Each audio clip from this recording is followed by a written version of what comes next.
Tahu barusan saya teleponan ke rumah, meninggal dia kemarin. Innalillahi wa inna ilaihi raji'un. itu.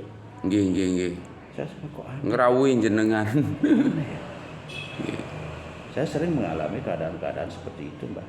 Tiba-tiba saja saya tidak mikir apa-apa, muncul orang, teman, sahabat lama yang orang puluhan tahun tidak ketemu. Tiba-tiba wajahnya muncul. Terus saya ada nomor HP-nya, saya hubungi, ada apa. Kalau enggak, saya cari, Mbak. Iya. Cari informasi dulu. Itu berapa kali saya temukan, mereka dalam keadaan susah. Nggih. Sering ketemu begitu. Bimbingan beliau. Saya ke Denpasar, ada teman tiba-tiba aja muncul di wajahnya pagi-pagi. Lalu langsung ambil mobil saya ke Denpasar. Kenapa suaranya? Saya teleponnya nggak ada. Tahu dia udah 3 hari nggak makan. Buset dah. Nggak punya uang, kemudian nggak punya apapun, nggak berbahan di kamar. Nggih. Aku minum air aja 3 hari, nggak bisa ngapa-ngapain. Jadi Ya. Syukur Tuhan beri petunjuk. Saya terbayang wajahnya, saya pergi ke sana. luar biasa tuh Pak. Aneh, sering.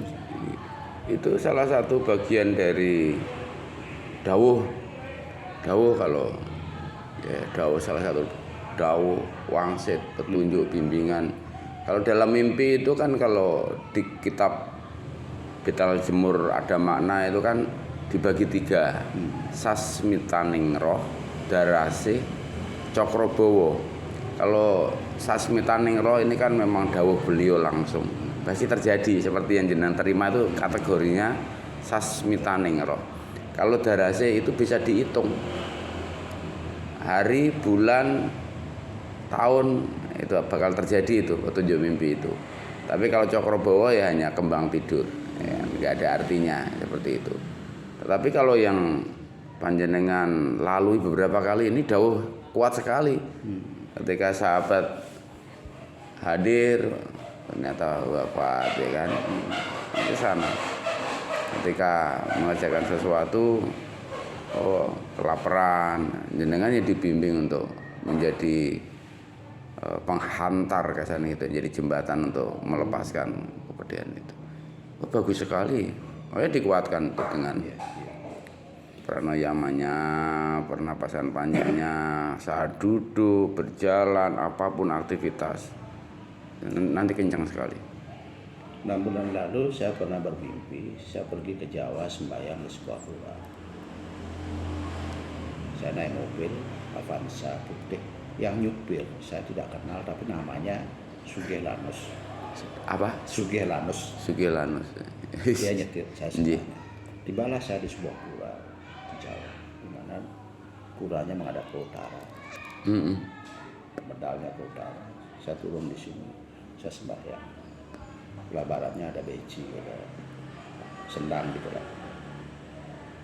Saya mandi di sendang. Kelebutan. Sembahyang ya, udah gitu.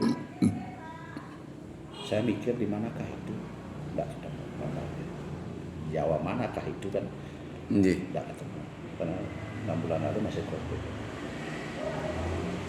Seminggu lalu saya bermimpi yang sama, puranya sama, tapi saya datang ke sana. Di dalamnya itu saya ketemu, saya sembahyang ketemu, tapi tidak lagi Sugelanus yang ngambil. Saya tiba-tiba ada di pura itu. Oh gitu. Ya, tiba-tiba di itu dan saya bertemu seseorang namanya Sujati. Sujati. Wah ya, yourself, Yusul. Namanya Sujati. Ngobrol sama dia, orang perempuan tapi namanya Sujati. Iya. Ngobrol tuh, udah sampai di sini ya. Saya jadi mikir di mana pura itu. Kalau lihat asal usul saya memang orang Jawa, kan dari Jawa. Orang Majapahit, orang Bali yang datang belakangan dari Jawa. Dia pengen tahu puranya di mana?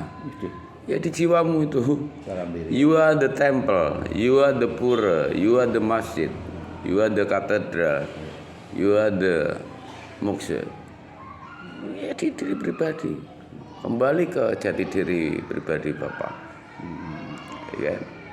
Makanya dengan pernapasan panjang ini membangun kembali konektivitas dengan sang pemberi napas kan ke sana. Itu masih karyawan bukan? Satu-satu jawaban enggak? Nggak tahu orang mana. Iya. Beli Ari, tamu, Udah.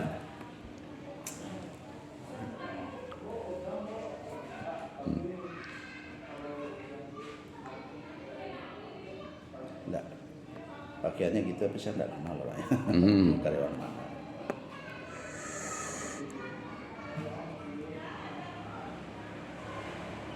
jadi Setelah mimpi ketemu Sujati, berikutnya saya ketemu, besoknya itu saya mimpi ketemu bayi di tengah kolam, wajahnya persis saya.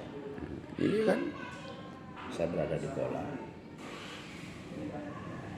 ketemu bayi itu bisa ketawa, udah gede, Iya. 4-5 tahunan gitu. Dan dirimu pribadi Wajahnya persis saya. Gitu. Besoknya itu udah blessing sama Allah. nyambung kan? Jadi please you pick to yourself supaya kita bicara mengerjakan apapun dengan jiwa kita. Dengan pernapasan panjang ini berarti kita itu menghadirkan dan menyambungkan konektivitas antara sang pemberi napas dengan napas kita. Maka jangan jadi bening, jadi bayi kembali. Bayi itu kan polos, tulus, apa adanya, suci dan mulia. Seperti ini. Menyucikan dan memuliakan beliau. Seperti yang disungsung di Bali itu selalu memakai putih dan kuning. Agar kita tuh ingat selalu dalam kesucian dan kemuliaan beliau kan gitu. Apalagi bayinya wajah jenengan kembali ke jati diri pribadi. Seperti Kayak itu. Dewa Ruci ya. Iyalah. Kok saya bisa ketemu ini? Ya itu kiasan kisahnya Dewa Ruci Bimo Seno turun ke tengah samudera bertemu sang naga, kemudian ketemu dirinya sendiri yang kecil, kemudian menelan dirinya pribadi akan, maka Bimo Seno menemukan dirinya pribadi, maka akhirnya dia punya jiwa pandita dan disebut Werkudara kan gitu. Werkudara. Jadi sesuatu yang menjadi kesejatian hidup. Maka Bimo Seno atau Werkudara itu kan jadi orang yang kukuh kuat, menjaga kebenaran, diblusukkan ke sana kemari, kan mirip jenengan. Ya enggak?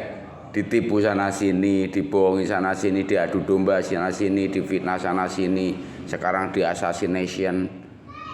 Sekarang ini kan terjadi pada Pak Arya kan di assassination sama orang-orang yang sebetulnya malah jenengan dukung dari depan maupun belakang, dibuatkan konsep sampai materi-materi yang logik untuk menghadapi apapun dalam menjalankan suatu kebijakan kan ke sana. Nah, sekarang jenengan dibenturin, yaitu Dewa Rucinya.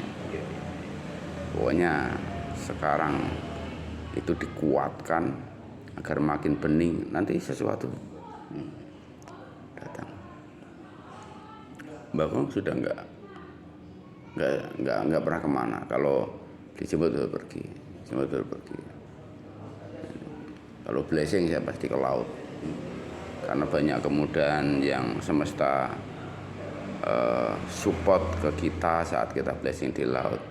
Kalau semaput kan nggak kelihatan semaputnya, karena yang buru-buru keluar langsung ditampung Baruna, kita terbantu, kita dikasih kekuatan udara yang luar biasa bagus, dikasih cakrawala yang kuat, dikasih energi matahari yang bagus, dan semesta raya itu menyatu. Makanya kan Bagong sambung dari Om itu ke jagat gede, jagat cilik, nyawi jimring, sariraning sun. Artinya semesta raya yang tiada batas, dunia dan segala isinya menyatu dalam diri pribadi kita. In my soul, in my heart, and my mind. Jadi akhirnya jernih. Dan ketika beliau tuh ngasih dawuh langsung sampai. Dibandingkan kita kesana kemari, ada di diri pribadi kita, kenapa harus kesana kemari? Nah, disitulah makanya jangan terpanggil untuk ngiring itu ke sana. Itu indah sekali. Ngiring kan tidak harus kita berjubah dan berbaju. Tetapi kita itu bisa jadi petani berjiwa pendeta, bisa menjadi nelayan berjiwa maharsi, kan gitu. Kan kesana nanti. Ya syukur-syukur kalau kita memang pengen dibawati atau Dewi Inten itu ngikutin tradisi dan seremonial yang ada. Tetapi kalau tidak ya kita ngiring sebagaimana profesi Bapak sebagai ahli hukum. Oh indah sekali kan. Seandainya nanti harus selesai tugasnya, makin kuat kita ngiring dan melayani people. Kan bukan melayani beliau tapi melayani people, karena beliau ini memakai kita sebagai jembatannya, memakai tangan kita, bibir kita, pikiran kita. Makanya kita dilengkapi dengan kecerdasan akal, kecerdasan hati, dan kecerdasan rohani. Kecerdasan rohani ini kan membuat harmoni apapun. Maka sebetulnya panjenengan itu teduh sebetulnya jiwanya, tapi dibentur-benturkan. Nah sekarang dikuatkan sebetulnya. Kalau kita itu menempa sesuatu, makin banyak tempaan, makin kuat, makin dimurnikan. Jangan dibakar supaya jadi emas betul, dimurnikan, dibebaskan dari debu, pasir, batu, jadi utuh, mulia itu tadi. Jadi emas yang mulia, jadi batu yang mulia, ke sana. Arahnya ke sana. Kalau ini menyambung dari mimpi panjenengan tadi itu, nyambung sekali kok. Mulai dari A, B, C, D sampai ketemu bayi mirip wajah panjenengan. Anakku, jadilah dirimu pribadi yang tulus, yang ikhlas, yang memiliki kelapangan jiwa dalam menapaki ini hidup. Kan gitu. Sudah jelas sekali petunjuk mimpi panjenengan. Nah, kemarin dikasih pelangi dahsyat, pelangi yang berimbang. Segala sesuatu yang tidak berimbang akan menimbulkan suatu benturan. Kan ke sana jatuhnya. Kemarin dikasih batu bolong 1 agar kita plong, agar kita tulus ya. Ilmu ikhlas itu seperti kayak kita di kamar mandi, di WC, di kloset. Plung, kalau udah jatuh udah jangan dipungut lagi, jangan diambil lagi. Sederhananya ke sana. Dan untuk sederhana itu memang berat, seperti benturan-benturan yang kita alami. Sebenarnya gini, secara pribadi saya sebenarnya sangat dekat dengan pribadi seperti itu. Sederhana, tidak ingin kemewahan, tidak ingin publikasi, nggak suka. Iya. Nggak suka yang ketenaran, nggak suka deh. Saya lebih suka teduh. Dan saya melihat ingin mohon kesempatan ketika saya bekerja di pemerintah. Saya selalu mohon sama Tuhan, berikan saya kesempatan untuk menolong orang yang memang butuh pertolongan. Karena saya melihat pemerintahan berjalan tidak pada relnya,